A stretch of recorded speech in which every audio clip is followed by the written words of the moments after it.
Good morning from the town of Miyauchi, Japan. I'm about 2 or 3 train stops away from the island of Miyajima. I was sitting back with my group last night enjoying dinner and sake, and one person wanted to order tea, hot tea.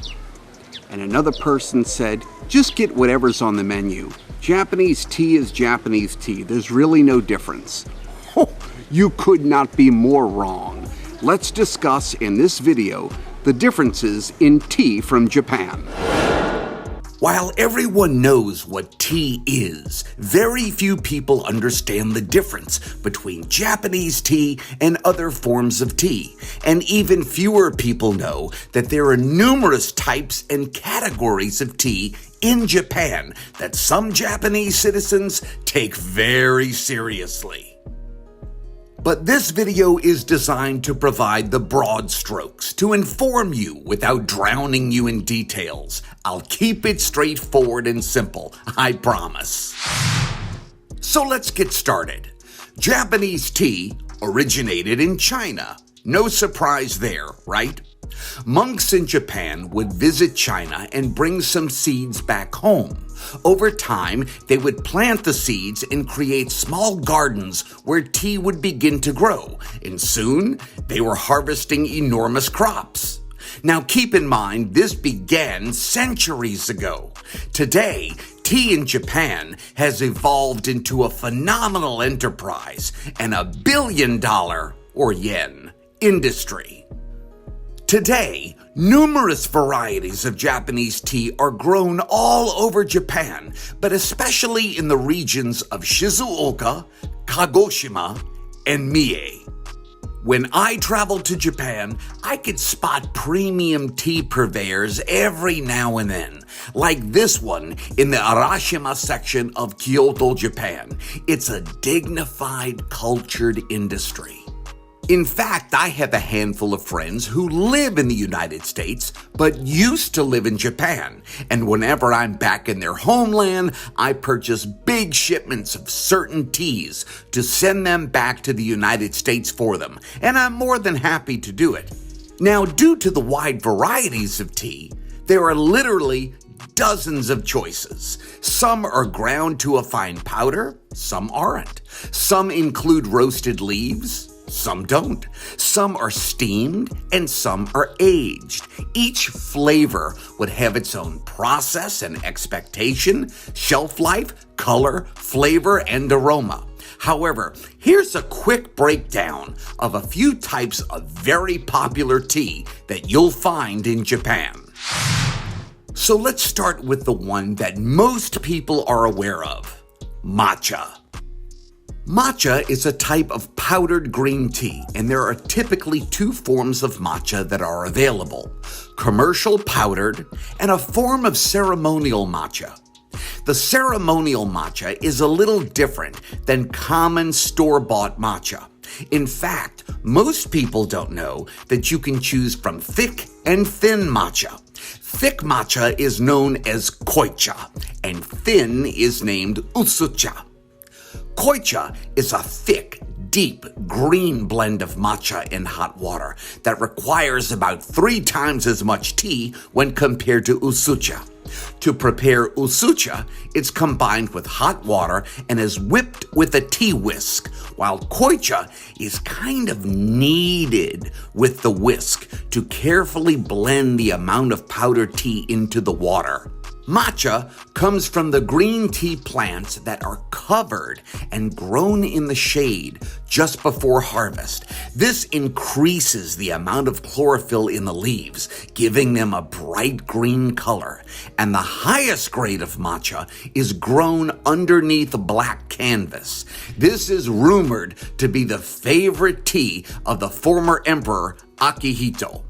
During my last trip to Japan, I purchased 1 small packet of Supreme Matcha in Kyoto for a good friend back home, and the price was nearly $100. Whew. The second form of Japanese tea is Sencha. Sencha is different than most other green teas around the world because it's processed, well, in a Japanese way. While matcha is a fine, vibrant green powder that's been stone ground, sencha is the loose leaf that has been steamed and rolled. Sencha is made from the stem, the root, and 2 or 3 open leaves of the green tree plant. Then, these items are steamed, pressed, and dried. And this might surprise you, but sencha is the most popular tea in Japan, offering a fresh, green color and a vibrant taste. It's called whole leaf tea, meaning you use just about all of it, that can be enjoyed hot or cold, and it makes up for over half of Japan's annual tea harvest. That is a lot of tea. And then we have Hojicha. Hojicha is also a version of Japanese green tea that originated in Kyoto, Japan about 100 years ago. It's still really popular there. Gion, the geisha district, offers it everywhere. But unlike traditional green teas that I mentioned earlier, Hojicha is roasted after the leaves are steamed. This removes all the bitterness, and the roasting process gives it an unmistakable earthy aroma. Since the leaves are steamed and then roasted, it develops a reddish-brown color and a unique smoky taste. Most people don't know that it's also low in caffeine and a fantastic alternative to coffee for those seeking a warm and toasty drink in the afternoon or evening. In some little tea shops in Kyoto, I've actually found Hojicha powder. This is the easiest way to enjoy a sweet taste. Remember, there's no bitterness, and the pleasant aroma of Japanese roasted green tea. There's also one little shop that offers superfine Hojicha powder, and my friends who live in Kyoto make a fantastic Hojicha latte on the weekends. And that brings me to the final tea, Genmaicha. This is a Japanese brown rice green tea consisting of green tea mixed with popped roasted brown rice. And Genmaicha is a very different flavor than sencha or matcha. There's a big difference. In fact, there's an amazing spot on the top of a mountain range named Koyasan. It's a remarkable place. I've only been there twice in my life. Off the beaten path in the outer regions of Wakayama. Truly unforgettable. During the morning ceremonies, the monks consume their own finely grilled and roasted genmaicha. It is a big deal. I will admit that the flavor is not really my thing, but there's a large population throughout Japan that really enjoys it. Genmaicha has a toasty, nutty flavor thanks to the sugars and starches that are in the roasted rice. Now, believe it or not, lots of Starbucks in Japan pride themselves on a diverse blend of, a green sencha and genmaicha hybrid as an option for their customers. Bottom line, people who are dedicated to drinking genmaicha probably stick to basically nothing else. And I will say no more. That's a good breakdown of a handful of popular Japanese tea. The broad sticks and stems about Japanese tea, so to speak.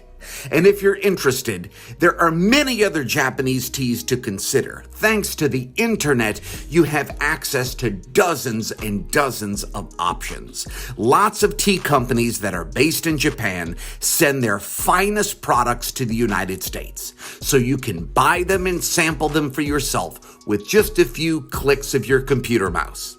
When I'm in Japan, I make an effort to sample 5 or 6 new blends, new ideas during every trip.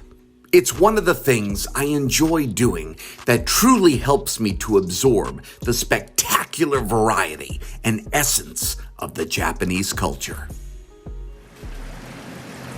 For more information on the diversity of Japanese tea, as always, we've provided helpful links and information below this video. And then as always, there's the Contact Us button. Click on it. You can contact me or my staff directly. For JourneyToJapan.com in Miyauchi, Japan, I'm Carl Rosa. Thank you for watching.